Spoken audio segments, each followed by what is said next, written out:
as a psychologist about his birth, or what you know about it? Father reported to me that some indication his mother might have drank during pregnancy, and there might have been some drug use. The birth was complicated. She was in labor, I think, for 13 hours, and the umbilical cord was wrapped around his neck, and they used a suction cup to deliver him. And the doctors told his father that his brain may have been deprived of oxygen for a period of time during the delivery. When his mom and dad were married, they split up when he was about 4 years old. He stayed with his mother following the separation. She worked and he was not very attentive to it. And so he spent a lot of time by himself. In addition to having autism spectrum disorder, he was actually physically alone for much of his childhood. And there was some evidence to suggest that she didn't take care of his medical needs the way that she should have. And then ultimately he went to live with his father when he was a teenager and came back to live with his mother when he was about 16 or 17 years old. What kind of educational level did he acquire? He graduated from high school, but he was a lifelong special education student.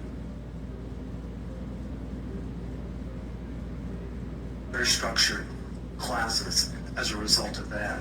And then when he was about 13 years old, they changed the diagnosis to Asperger's. But he continued to be in special education classes throughout high school. He's only had one job. He was a security recipient in school by virtue of the autism. And then he worked at a pizza parlor. And he was the person that stood outside with a sign. Did that for 13 months. They tried to have him work in a kitchen, unsuccessfully dropped the pizza. So then ultimately had an interpersonal conflict with someone inside the restaurant.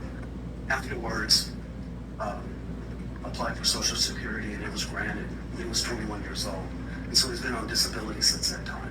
His father told me he had one girlfriend.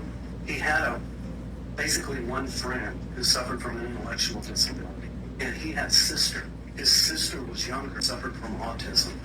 And Nick formed a relationship with her, his girlfriend, for a period of months, had a sexual relationship.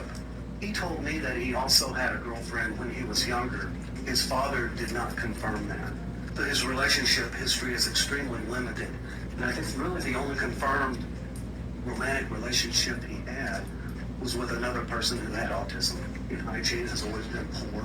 That's something that was apparent in the school records. He's always needed reminders to shower, brush his hair, and brush his teeth. And that was evident when I saw him. He has a tendency to let his beard grow out in an untrimmed manner, sometimes let his hair grow out in an untrimmed manner. There were deficits in his grooming and hygiene consistent with his history. Why is that important to you as a psychologist? He has a lack of self-care, a lack of self-management. I think it's characteristic of his disorder. Did you note his mood? Both of the times that I've seen him,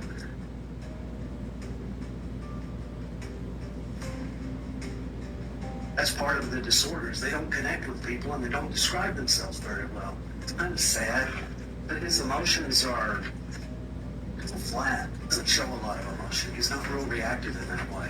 He was left by himself. He talked to himself, and I thought that was sort of unusual. And then I didn't think his eye contact was very good with the officers. It wasn't very good when he was with me, and that's characteristic of autism spectrum disorder. Was anything notable as a... That's really sad. I really find that sad that the mother was neglectful with his medical, people with autism need therapy, especially at a very young age. I mean, I did everything with my son.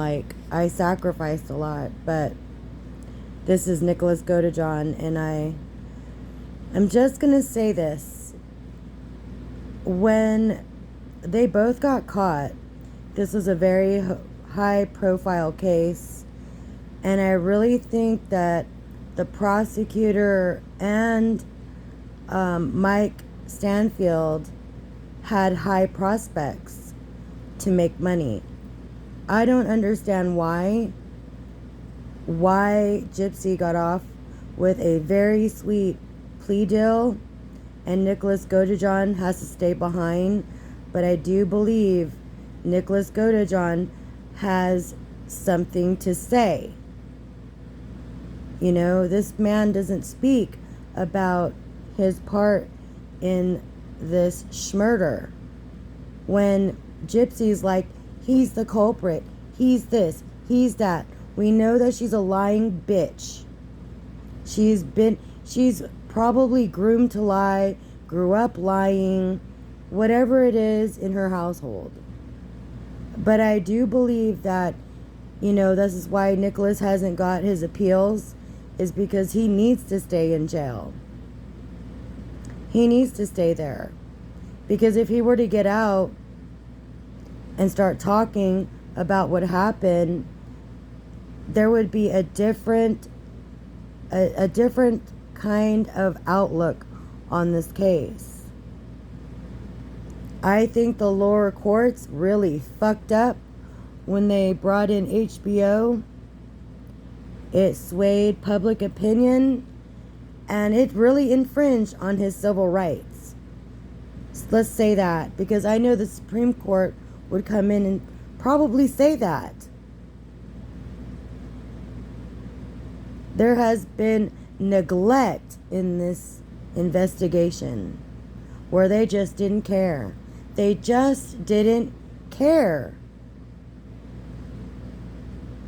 Who gives a shit if it was a mountain of fucking evidence and they just told themselves it was a rabbit hole. There was just too much.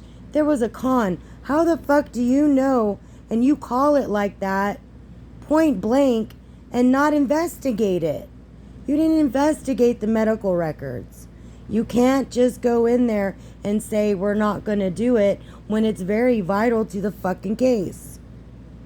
That's why everybody's in limbo. And I hope to God Dom's Law does pass in Ohio so it can pass in all 50 states.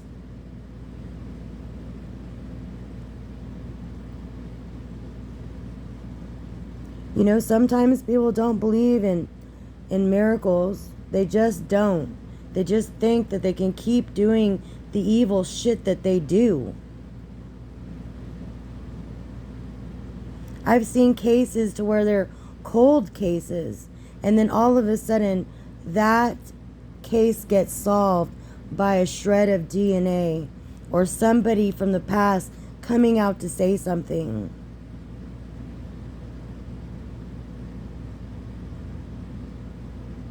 I do believe that Nicholas Godejohn has more to tell us.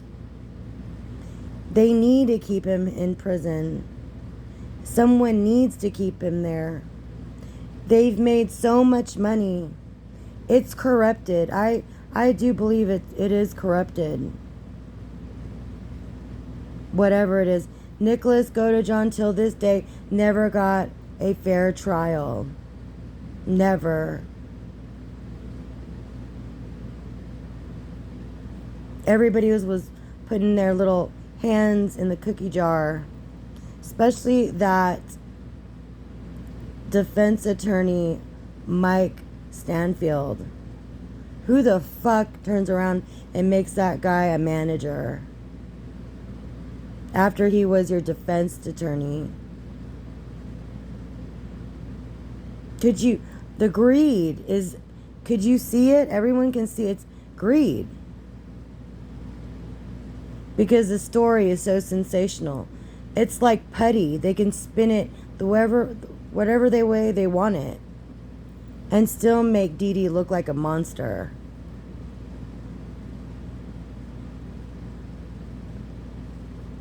But I have hope that something will change in this chaotic shit.